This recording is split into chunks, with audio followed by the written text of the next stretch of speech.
선교란 무엇인가, 그리고 선교를 어떻게 준비해야 되는가, 그리고 이 주신 선교적인 사명을 어떻게 감당해야 될 것인가, 이렇게 큰 세 가지 주제를 가지고 오늘 이 설교를 함께 나누고자 합니다. 오늘 말씀 이렇게 시작합니다. 예수께서 그 자라나신 곳 나사렛에 이르사 안식일에 늘 하시던 대로 회당에 들어가사 성경을 읽으려고 서심해. 신앙생활은요, 습관이에요. 정말 신앙생활의 힘은 늘 하던 대로 거룩한 습관. 이런 면에서 우리는 선교도 마찬가지. 늘 선교가 우리의 습관이 되어야 된다.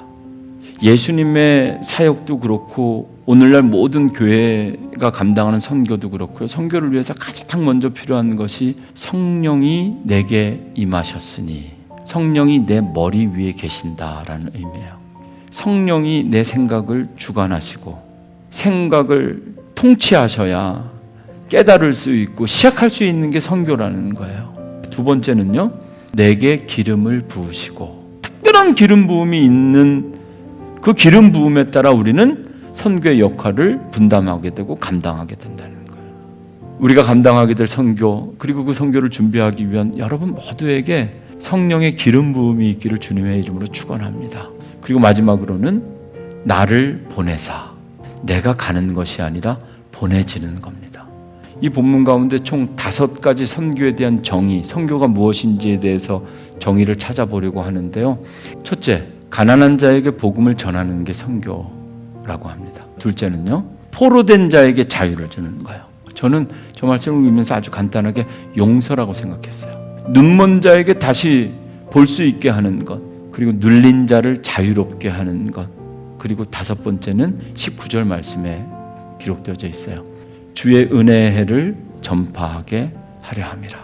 모든 세상을 향하여, 심지어 인간뿐만이 아니라 주님께서 창조하신 피조 세계를 향해서 자연과 환경까지도 주님의 은혜의 해, 희년을 선포하는 것. 우리가 하고 있는 선교가 이 5가지 안에 있는가? 엘리야 시대에 하늘이 3년 6개월간 닫혀서 큰 흉년이 있었다. 수많은 사람들이 힘들었지만 그 중에서도 정말 힘든 사람들, 과부들이 있었는데 엘리야가 그 과부들을 도와준 줄 아느냐? 택도 없는 소리 하지 말아라. 이스라엘 땅에도 수많은 과부들이 있었는데 하나님은 그를 돌보지 않고 오히려 엘리야를 어디로 보냈다?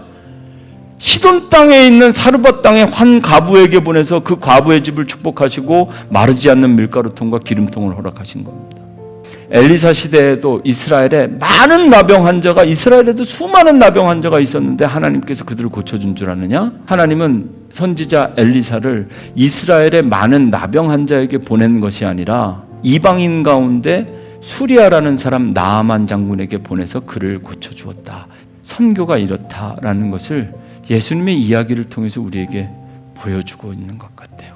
예수님의 사역과 선교는 처음부터 위기였는데 저는 오늘 본문 마지막 30절을 읽으면서 정말 큰 그림을 보게 됩니다. 예수께서 설교를 다 마치셨죠. 아무도 은혜 받지 못하고 도리어 화를 냅니다. 죽이려고 하고 마을 끝 낭떠러지에서 나를 밀어버리려고 하는데 30절 오늘 말씀 결론, 예수께서 그들 가운데로 지나서 가시니라. 선교는 이렇게 감당하는 거구나.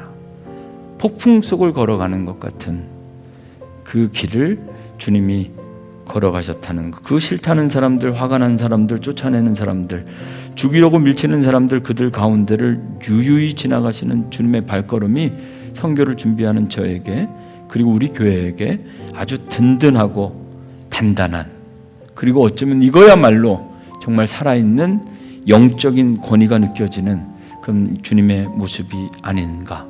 오늘부터 예수께서 걸어가신 그 길을 따라 주님의 은혜의 해를 선포하고 전파하는 우리 교회가 될 수 있기를 주님의 이름으로 축원합니다.